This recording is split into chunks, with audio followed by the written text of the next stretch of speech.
what you do, whether it's socially or recreationally, you do it for a reason, and it should add value. It should be something that you get something out of. That's what adding value is all about.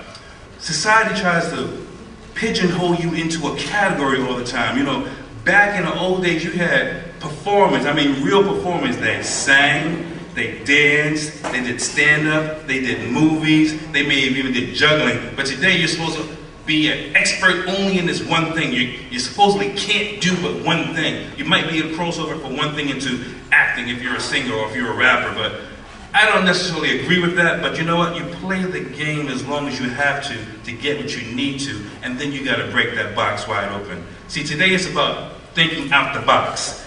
And why I tell you about all the things I did and how grateful and proud I am about the things I did is because it wasn't always that way. It wasn't always about, oh, Sir Charles this, and you know, he can sing this, and he's been in mood. It wasn't always about that. It just wasn't. Now, I wish it had to a degree, but then again, I really wouldn't have anything to share with you.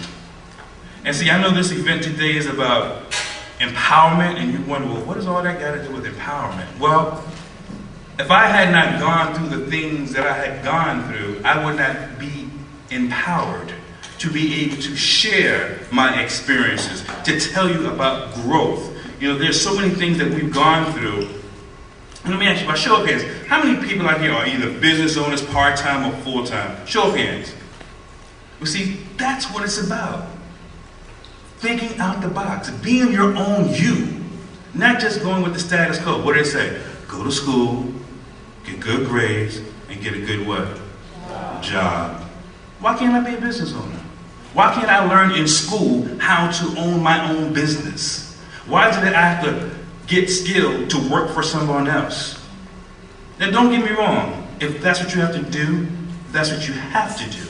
If that's your role, there's probably other things for you. But, you know, you don't have to allow yourself to be in a box. There's more for you. God has given each and every one of us the opportunity to do something different, something special. And you do not have to be aligned with the status quo. Some of us are academically fantastic. Some of us are athletically just incredible. And some of us are creatively endowed. Let those things be your livelihood. If you never thought about it, think about it. You know, so I'm already a success if I don't do anything, because that's a part of my past. You see, so for those of you that say, well, I don't get it, I just drink me a little beer every night and on the weekend. Well, you know, that might be holding you back, it might not. But the point is, you don't have to be the person like that person next door to you, or the person in the cubicle across from you, or the person down the street from you, or the person in the other pew from you. There can be more that you can be, and more that you can have. You see, I have an issue when I went through this process of this drug abuse. I used to hear a thought or a voice in my head saying, well, you don't have to do that. That's not a life for you. And the more I did it, the more I kept going. First it was 1 year, then 2 years, then 3 years. The quieter the voice got, and the quieter the voice got, and quieter. Till I hardly ever heard the voice at all. Because I was full-blown out there. Full-blown. Well, still, what does that got to do with empowerment? Because God empowered me to see my life. He convicted me through the eyes of my children. I would hear, Daddy, you gonna take me to the park? Daddy, you gonna read me a story? Daddy, you gonna come play with me? Daddy, you still in there? I'm rushing trying to fan the smoke out the bathroom window because I don't want them to smell that stuff. And I looked at myself in the mirror. My dad had told me, son, if you can't look at yourself in the mirror, there's a problem there. I couldn't look at myself. And it hurt. I mean, not regular hurt, I mean hurt. I mean, it hurt so bad that I couldn't cry, tears hurt.